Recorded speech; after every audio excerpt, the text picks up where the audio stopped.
Morning everybody! Tuesday today, welcome back to Ali's Digger Diary. I'm out West Cumbria today, if you didn't tell. That's the sea over there. Strategically parked because the wind is coming that way. So therefore I should be sheltered-ish. This 140 tail swing's getting a 1,000 hour service today. We'll batter through this 1,000 hour service. I will show you a bit more than what I have done in previous services, purely because I'm not having a social today really. I'm here to get on. We're getting on. So let's do it. That's the engine oil coming out. I've just extended the drain tube to stop the wind catching it, but these machines have a tap that you just unscrew to let the engine oil out. So we'll get the final drives draining now. As you can see, the rain over the last week or so is really doing its damage now. Look at the state of that site. Bog. It's just bog-like. Anyway, we're gonna get this hub draining. Keep an eye on it as it comes out and just make sure it's decent tackle. It is. I normally put my final drives on top of the hub, but I can't really see the hub, so I'll find somewhere else for this to live. There we go, that's that one draining. Right, 3 filters in here. We've got the water and fuel separator, engine oil filter and primary fuel filter. Get them out. So first of all, we'll clamp off the fuel supply if I can get my hand in. Because these zero tail swings, well, they just decided they didn't need a fuel tap. And what you end up doing is just filling the bloomin' pump out with fuel. Then I use my Nipex gently on the plastic bolt. Oh, it's all going to come off as I want it. That's fine as well. Normally I prefer to separate the bowl just to finger tight, but that works also. Okay, with 2 pairs of grips, we've got the bowl separated from the filter. There's a little bit of grime and grit in there, so we'll go and get the airline, give it all a blast out, clean off. There we go. Clean bowl, new filter. Spin this one on, spin the next one off. Right, primary fuel filter out. I was going to show you this on the track, but it's too windy. I'll just end up with loads of noise off the wind. So to get this filter released from the cartridge, you hold the filter, which is this piece here, and you unscrew the water tap, and that then unscrews it, releases it from the filter. Obviously give it a clean out, make sure everything's nice and clean, and then I'm going to show you this. Put the new filter in, hold on to it and screw that in the way. So that it looks like that. Finally the engine oil filter, he says. Crack that off and let it drain into the tray.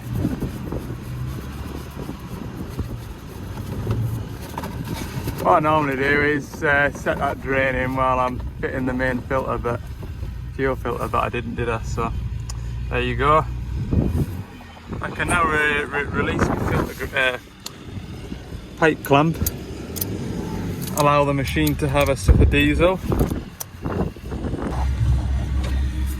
Spin the new filter on, and if you're new to the channel, you might not know that I never ever pre-fill filters. All these filters are going on empty. And that's just what I've always been taught to do, or taught to do.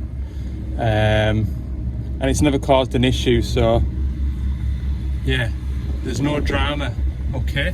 I know some people, it's one of those things, it's like 50-50, it's like Marmite, whether you like it or not. Some people, when they service in, will go out of the way to fill a filter up before you fit it.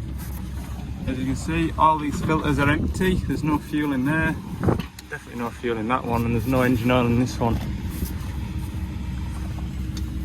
And you don't see me changing engines and stripping engines every other week, do you? So, like I said, it's just what I've been taught to do. There's no right way or wrong way. I can see the benefits to both, if you know what I mean. Right then, you lot clever clogs. What's this filter? What does it do? Put it in the comments, because I've told you enough. Told you enough times. I was just looking there's a lot of oil about, but then I'm looking at this hose and that's a new hose, so that would do it. The threads are really long on this. You don't get to see this when I do a time lapse or a quick ta-da, there it's done. So there you go. Pop him out.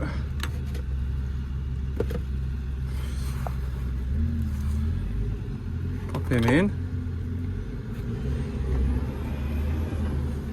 Make sure that's empty. Pop him back on. Ta-da! Ish. Come on. Ah! Oh, hey. You lot asked to see more fixing and working, so here you go. You can watch me try and start this on the threads for 5 minutes.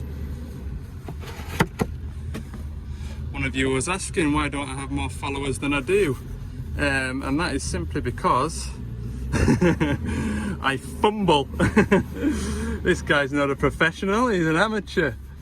I don't know, I don't have as many followers. I don't know whether I'm doing something wrong, whether I should be putting hashtags in stuff and doing what all the cool kids do and using snazzy thumbnails to make everybody think that somebody's seriously injured themselves whilst servicing a 140, or telling you lot that this is the worst day of my life just to get you to watch my video of me spinning filters. I don't really like it when other people do that with the YouTube videos, because you think, oh my goodness me, what's happened to this fella, and you go and click on it and you're like, it's nowhere near as bad as your thumbnail makes out, you cheeky little parsnip. And you feel a bit kind of let down. You feel like a sheep that's followed the crowd. Right, that's that filter done. I'm not telling you what it is. Put it in the comments. What is it called, and what does it filter? All right. Good. I'll be marking you out of 10 at the end of this, by the way. Right, I'll keep it brief up here. This is where the hydraulic return filter lives. All right. What I do is I take the lid off, cowp it on its back, take the spring out, and take this, like, what's this, like a 1.5 bar relief thing. Pop him on there like that. Stay there. Right. Grab hold of this little filter bit here, and I lift this up here like this, and then with my other hand I put the tray underneath it and we don't get any oil spill. Well, I mean, there's one drop of oil there, but that was off my finger end rather than the filter. There we go. Right, and then we rebuild. Check the inside of that for any contaminants. Can't see now. I spotted that bit of thread with my Ultra HD camera. That is just a bit of thread off the filter gauze.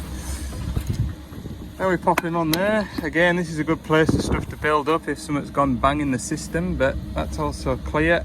Pop him on there. And then sit this fella onto here. Make sure that spring sits in that recess. And then rattle these down. Look, I said I'd keep it brief. This is 46 seconds of me changing the return filter. Okay, finally, it's this engine oil return filter. What I do is put my filter pliers on like that and then twist it, but it is a double hander, so I'll just twist it and unlock it and then we'll pull it out. 50% of the time it leaves the cap behind, like that. You have to like flick it out with a flat screwdriver. So that should actually be attached to this. Clip it back together. Then you pull out the old filter. See there? And it's heavy as well, like you can tell it's just soaked in oil. Pop him back in there. New one. And then this has got like a doodah, what needs to go into that doodah. And then just a gentle tap. And I'm making this look really easy. Like that. There we go. That's all the filters done. Engine oil, go in it now. Final drive oil, and we'll be out of here. There we go then, 11:45. So everything's going to plan. I thought that'd be about where I'm at when I planned my day. Thought, oh, I'll have that done by lunchtime, and then the next job, I'm going to do. I'll explain to you the next job, what the next job's all about. Right, next job of the day then, DX62. So on Saturday, a fella was running it, stopped for his lunch, came back to it. It was just chowing over, wouldn't start. So I got him to check the fuel supply, and everything seemed alright. And about an hour later he phoned us back and says, oh, we've got it going, we've sprayed a bit of brake cleaner down the air filter and it's kindled up, it's away. So that was a bit weird. And then yeah, after that, Saturday evening I got a message saying the machine's died again. We've spoken to the fella, he has had it running again, but it was just like in limp mode, so he's just left it.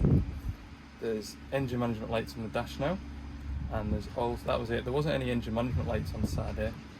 There was just a code for the fuel level sensor which wouldn't prevent it from starting. So we need to know what those codes are first. So I've got my Yanmar diagnostic tool.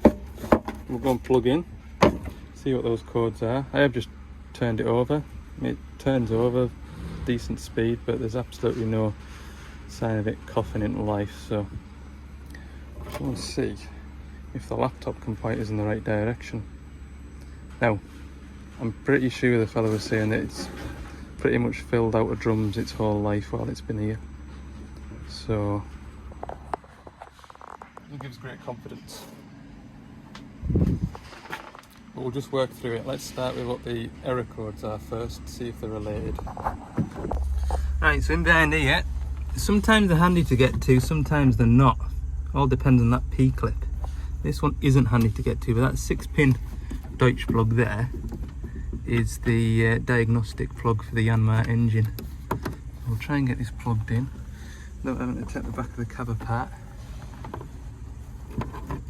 Hopefully. Come on. That sounds nearly there. I don't really want it to click shut, otherwise I won't get it back off. Right, that's on. We'll kill up the laptop.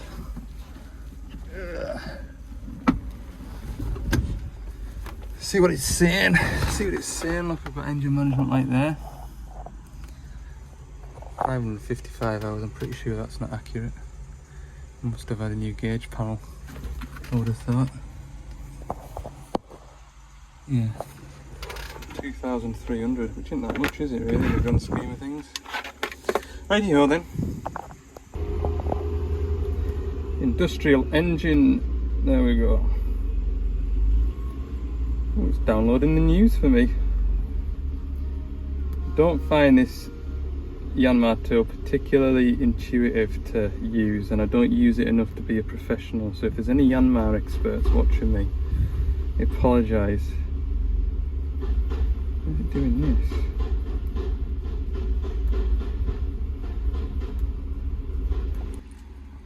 Okay, I've finally established a connection. Here are the two active diagnostic codes. This one here sounds rather Jurassic.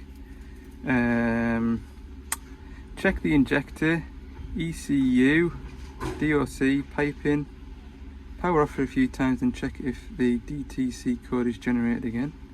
It is probable cause. It is abandoned for a given period of time in the stationary regeneration standby emergency mode.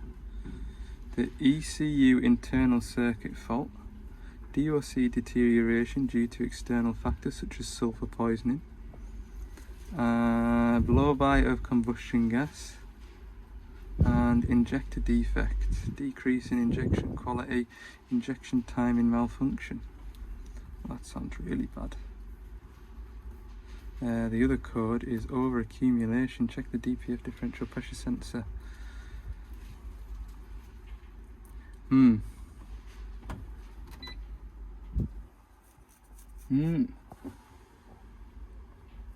Okay, can we delete them? Logged.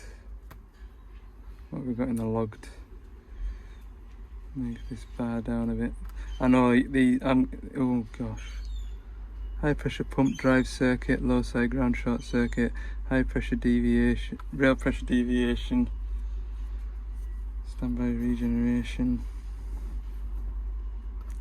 If I clear all, what happens? I usually want to clear all.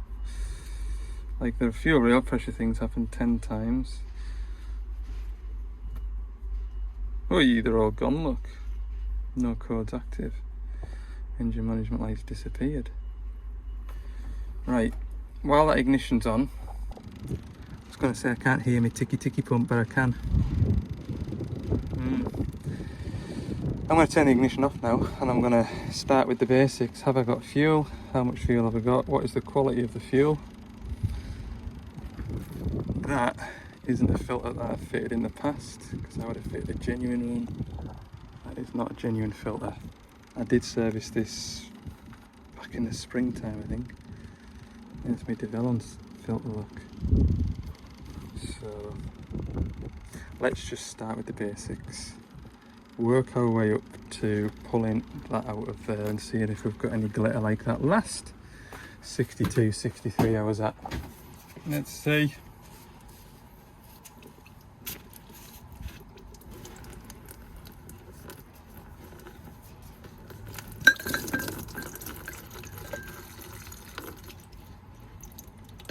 First impressions,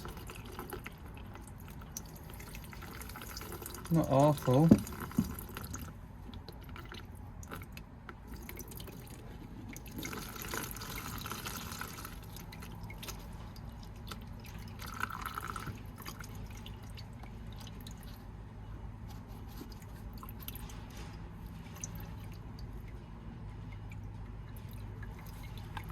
Yeah, I've seen machines running with far worse debris in the bottom of there.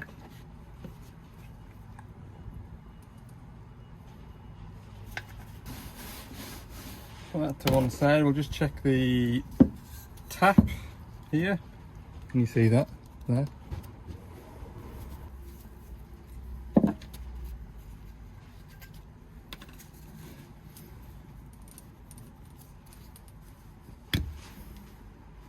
Clean.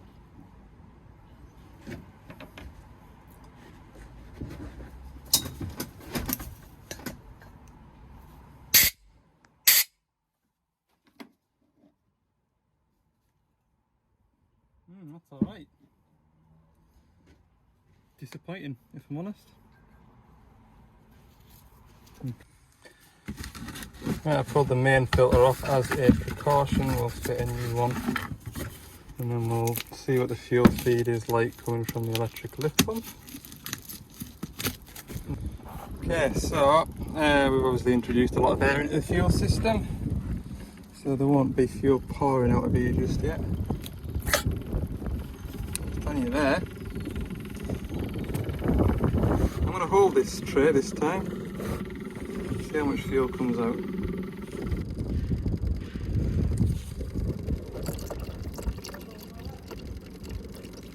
I would say that's a good flow of diesel, that's fine. Okay, so the fuel's bled up. Before I go any further, I just really want to check this. I've been filling out of 20 litre drums. How do we know that those drums have only ever had diesel in, or you know what I mean? So we're just going to have a look at this. So what I'm removing here is the fuel metering unit.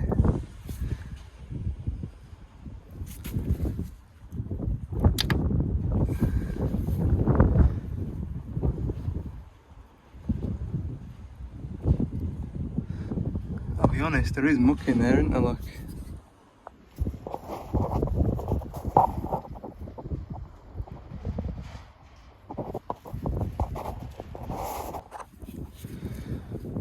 Right, I'll give all that a clean up. Pop it back in. I'm going to put my screws in my pocket. We'll get this in then and we'll have a look at what the fuel rail pressure is on cranking.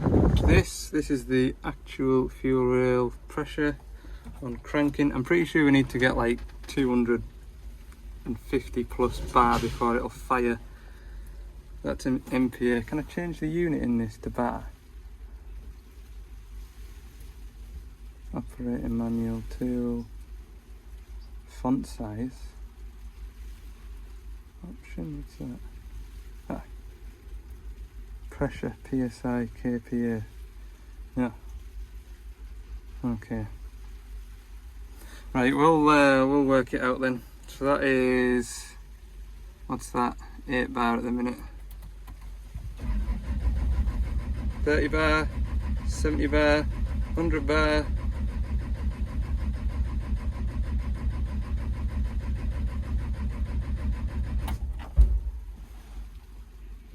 Nada. Not enough anyway.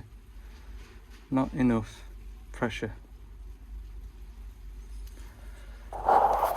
Right, so now I need to blank the injectors, or do I? Yeah, I probably will. Check the fuel, check the rail relief valve next. And check that. So the high pressure fuel pump, there's only one pipe going out of it, and that is filling this fuel rail up with high pressure. So if you were to blank all these injectors off, you would make infinite pressure, and what regulates that pressure is this relief valve here. Now this relief valve, or this pump, shouldn't create shouldn't overpressure it, because the relief valve will jump off its seat. I'm not sure what it is on these Yanmar engines. I'm pretty sure 1800 bar rings a bell, or 800 bar maybe, 800 bar, but obviously we're nowhere near that. But if this has jumped off its seat, we shouldn't have any fuel coming out of the rail on this little pipe. If we can get these stupid spring clip off there.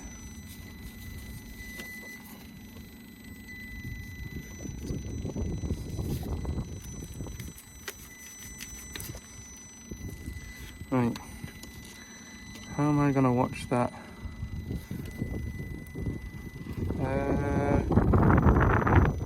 I'm going to watch that and crank it over at the same time.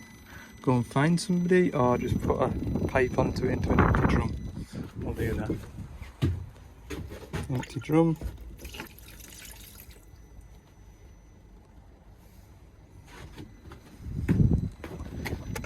Need a bit of quarter pipe now. Oh, I found a fella to crank it over.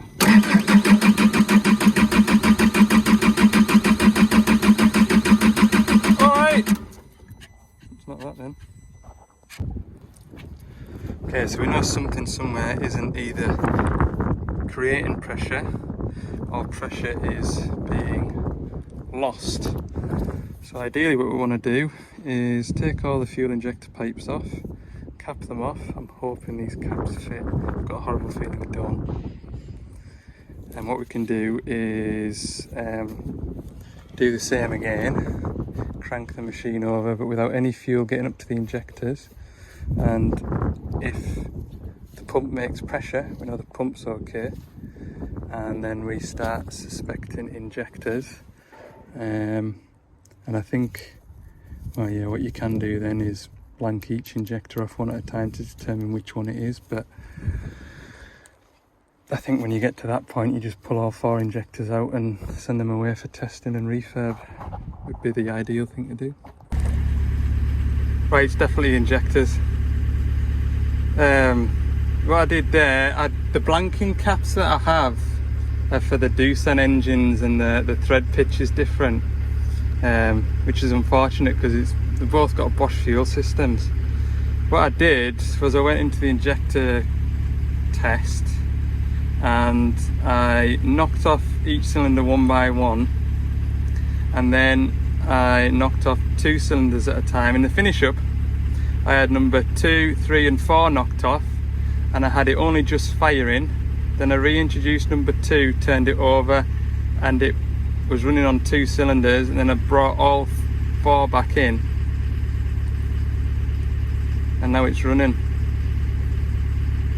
Problem with that is I can't view what the fuel rail pressure is while I'm doing this, because it doesn't let you, because it's an active test.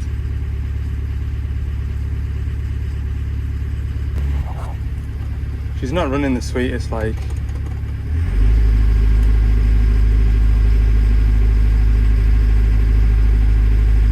There's definitely a misfire because I'm getting like a vibration.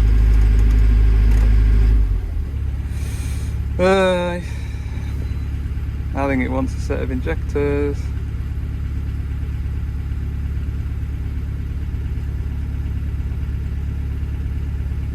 Actual rail pressure is fairly all over the place. 370, 360, 350, and desired, this is stupid, it's all the way down the bottom here. Come on. Desired. Target rail pressure 36, 360.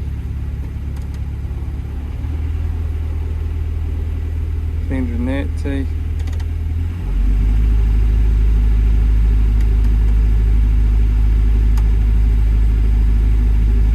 Desired there is 500, right? Let's see what it's making. 49, 48, 480.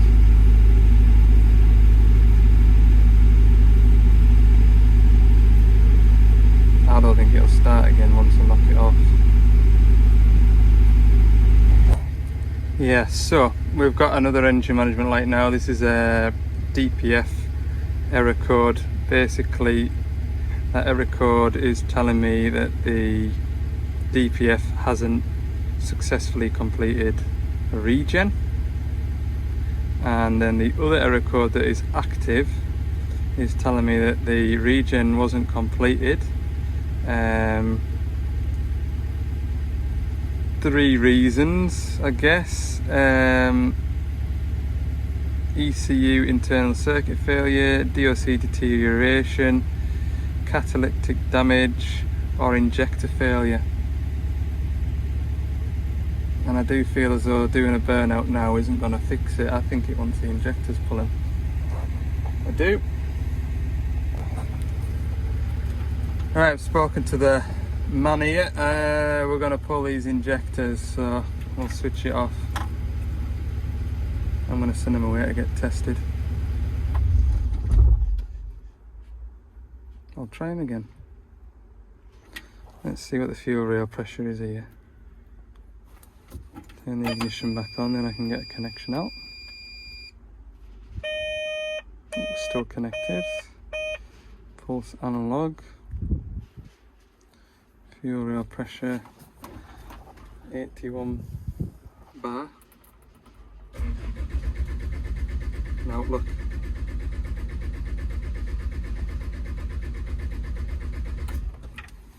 Right, pull these injectors. Wonder which one it'll be. What did it say? From the flywheel, so that's from that way. I think.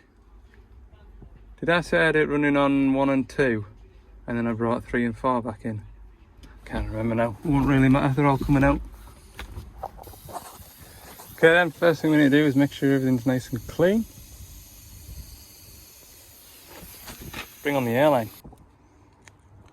Better. Right, next, remove the glow plug bar. I think it gets in the way a bit.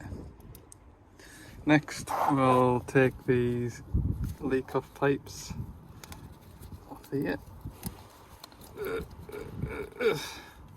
They're easier said than done. I'll work away then. We'll take these off now. I never thought I've got a set of bottles that I could have probably plugged into each to see if there's one stuck shut. Doesn't matter now, like. We're committed. In my opinion, if you've got a bad injector, get them all checked, because they all come off the same fuel source, and it's normally fuel contamination that causes injector problems, isn't it? He's also wanting the fuel gauge sorting so that they don't run it out of diesel so often, because he says that's what's been happening, because the fuel gauge don't work. They're running it out of diesel. Oh, I wonder, there's Has this got the fuel float in it?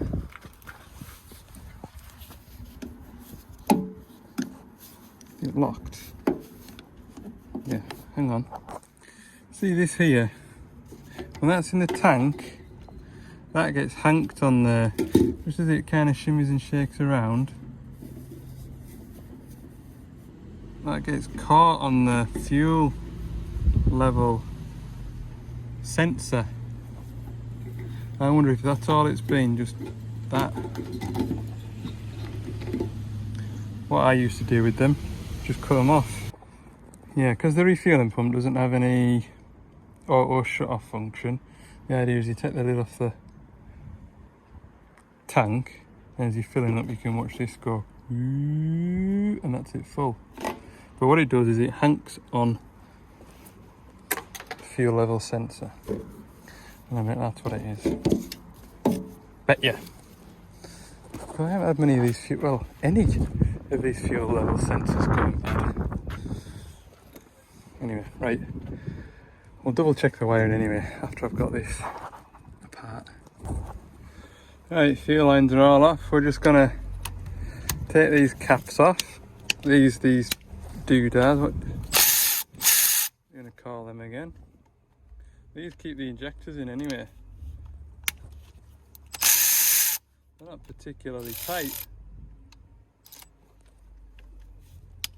as we found out when we rebuilt that other fuel system.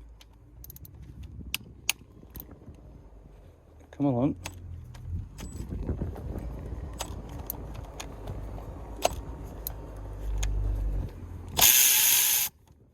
Right. So what we do with these, look, take the bolt out and the washer.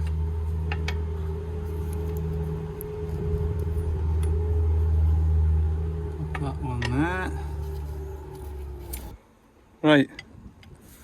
Normally that works. As you can see, I've numbered them up. And if it's not me that comes back to it, because I have a severe car accident and I'm off work, or I end up with the bubonic plague and I'm off work, and if somebody does come back, they know that that's how I've done it. 1, 2, 3, 4. This is a Doosan way of marking the cylinders up from the fan rather than the flywheel. Yeah, that's why I've done that. Okay, injector number 1.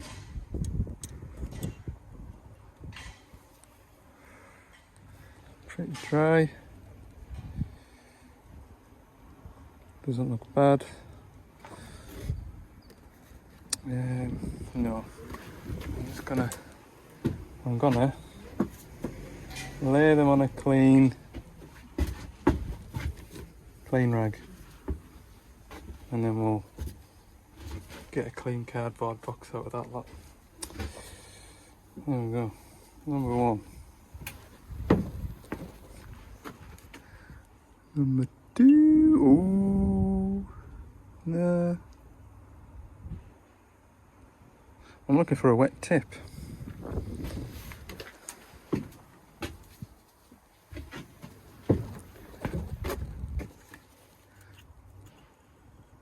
I think this one has potential. Nope.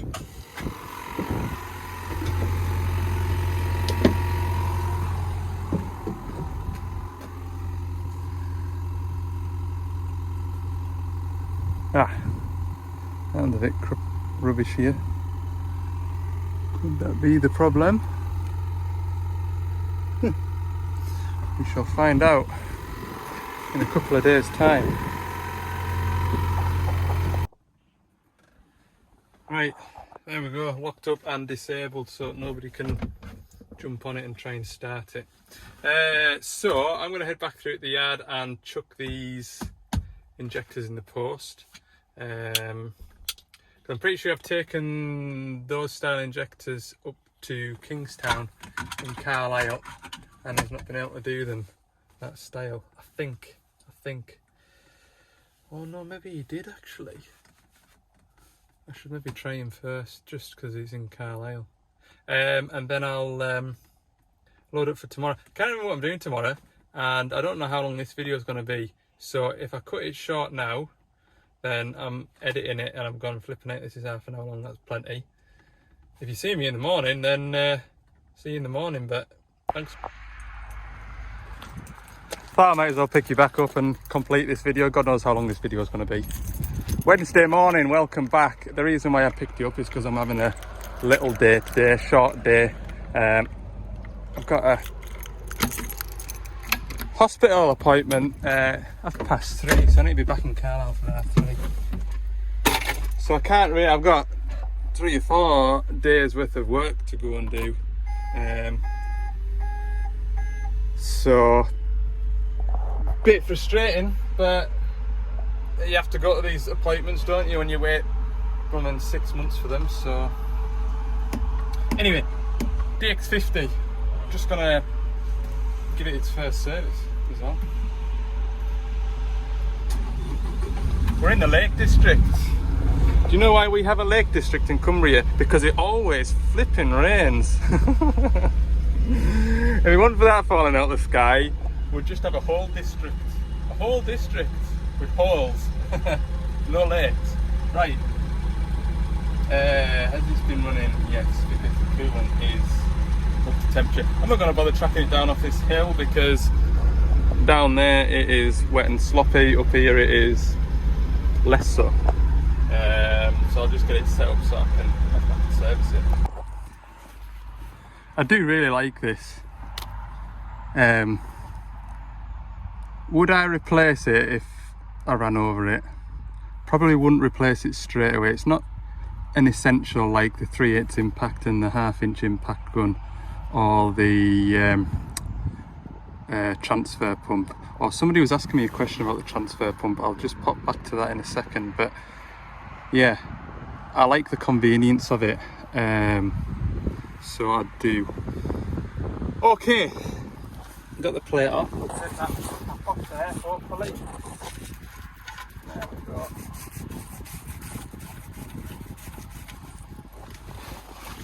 Right, I'll go and get a drain tub. Give this a look over. This engine in there packed in here, isn't it? 3-cylinder Doosan engine. DX50 this one. We do have a return filter to do as well, so I need to unlock that. Hubs are draining. Yeah. Okay, this is a quick response to one person that was asking me about this transfer pump. I know I bleat on about it all the time. The regular viewers are sick of me talking about it. I was asked what it's like pumping oil in the winter time. So I've had this about 2-3 years now. In the winter time it's as good as it is in the summertime. Maybe the summertime's a little bit quicker. I use it to pump engine oil, hydraulic oil and axle oil, which is like a transmission oil, so it's quite thin. Does it grand, does it no bother at all. The inlet and outlet ports on this are 1/2 inch BSP, and I have put 3/4 flat face couplings on just so I don't restrict flow even more. Don't need couplings on it. I just put couplings on just to keep the mess down because it lives in my toolbox, and it's the same with the pipes. I'll show you at the back. So this is my suction pipe. It's just over 1 meter long. I've got a non-return valve on here again just to keep mess down, and I've got a flat face coupling on here. I've kept it male on the pump so I can turn it around and put oil in or draw oil out of a hydraulic oil tank. And then I've got this homemade hook with a tap on it again just to keep mess down, and I can also control the speed of oil flow, particularly for when I am filling the transmissions on the loading shovels. It does pump 80W90 gear oil. It is quite slow as you'd expect it to. I did try it in the summertime with 80W90 gear oil. It does pump it, but it is slow. Never bought it to pump gear oil because I don't particularly get through a lot of gear oil. I use that for gear oil and I just pump it in with that. So transfer pump ideal if you're doing a lot of servicing and a lot of bulk capacity oils. If I was servicing this machine or anything above, well, yeah, anything more than 25 litres worth of oil, I will use that pump to put oil into a machine. and that's just because it's a bit of a faff getting it out to pump 12 litres of oil into a 140, or in this case, yeah, 8 or 9 litres into this 5 tonner. Just a bit of a faff getting it all out. Quicker just pouring it with a funnel. That's draining at a disappointing speed, isn't it? I think if I can do that anymore, the threads will come off. So, anyway, do this filter. Might help it. This one's going to make a mess and all, look. Good lord. I do try and make as little mess as possible when I'm doing servicing. And the reason for that is, there's only one fella that, on a dumper that's really clocked us turning up to this. And you don't want to get oil and diesel splashed everywhere, and then somebody comes to the machine and goes, oh, oil and diesel leak on this machine, and then the customer phones you up and goes, oh, that machine's got an oil and diesel leak, and then you think to yourself, did I take an X, Y and Z filter up properly? And so you come all the way back and you just realise it's just the mess that you made. So try and avoid those sorts of situations by being as tidy as possible. The idea anyway. Right. A proper Lake District mizzle this. Just steady. I think it's quite nice in the Lake District when it's like this, especially when you find a nice cosy pub and a Sunday dinner. Oh, that's my happy place, that. Not necessarily being in a pub, just anywhere there's a nice Sunday dinner, bit of a view, steady mizzle outside, lovely. That's my weekend treat for going on a walk. my wife likes to do hill walks in the lakes. I enjoy it as well, don't get me wrong. But it's the promise of a nice lunch after a fell walk that kind of gets us going, you know. I'm going to leave that bowl off, just so I've got a bit more space in here to get this engine oil filter off. Now this engine oil filter does have a little catch tray to catch the oil that's evidently going to drain out of it. However, I can't get anything in there to catch the oil, so I think we'll just try and do a quick switcheroo. Alright, I'll take that out of the way now, there's no point in that flopping about. Right, let's see how tight this is. Been on since new. Oh yeah, that's tight. Great. Yeah, it has. Oh no, it hasn't. It's just made a mess. I did puncture. I punctured it thinking that the oil would just run out of it back into the sump, which is still draining. Oh, that's finished. That didn't help the sheer volume of oil pouring out of it. It didn't. Maybe it isn't too bad, look. Maybe just that. I don't think we've done too bad, look. We haven't. Bit of brake cleaner down there. Them terminals on that battery post won't corrode, will they? Maybe a accidental design.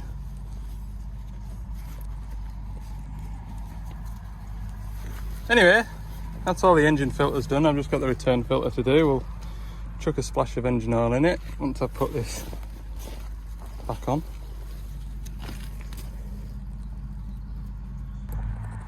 Six litres is the perfect amount of oil, look. Measured it out. That's in the memory bank. 6 litres of oil in these 50s. Right. Belly plate back on and then return filter. Oh, this camera's a bit damp, isn't it? Engine oil and hubs all done. I'm about to do the return filter. Say she wants a super hydraulic oil as well, so I've brought a drum up. Return filter should be behind here. That's in the wrong gear. I'll get this out. Right, there we go. Return filter done, oil topped up. Service complete. Aren't I lucky? Just need to start and run it, check for leaks. Yeah, that was good pouring, wasn't it? Surprised myself there. I'll have a tidy up first anyway. There we go then. All dried up. Just in time for me to go and sit in the van for another half hour while I go to the next job. Next one is DX67 front window catch. So I robbed one off a machine at the yard because I do have one on order. But like a lot of things at the minute, I'm waiting for parts to come in, so I'm gonna do that. Right, big job lock. Press that button and it doesn't release the catch.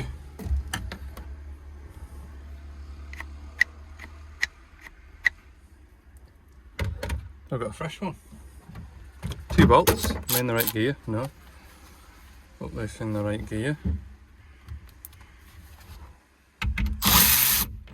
Ah. 1. Nope. I'm making the right pig of this. Where's that gone to? There.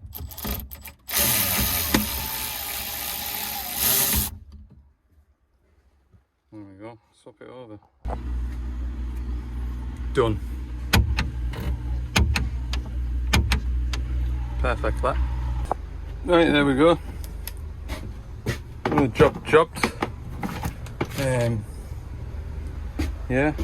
I mean, don't get us wrong, I could have tied this in with any amount of jobs, sort of anywhere southbound. I could have easily just popped in here and done it. Just put a day in, so. Right, I'm going to clear out the way this fella that's wanting through. Back at the yard to grab some filters to go and do another machine. I'll tell you for why. Because I am useless.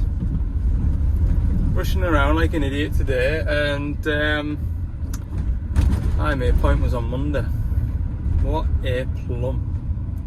I feel a bit bad for wasting people's time. I don't like to miss appointments and I don't like to waste people's time. So I'm a bit grumpy with myself. Anyway, I'm just going to go and service an 8-ton digger. I think the video is going to be long enough. Thanks for watching this video.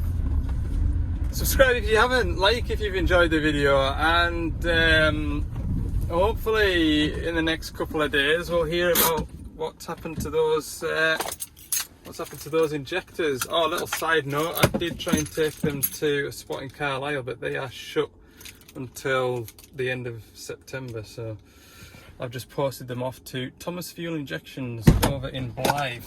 I've used them quite a bit with this job and my previous job, and they're very good. Okay, bye for now.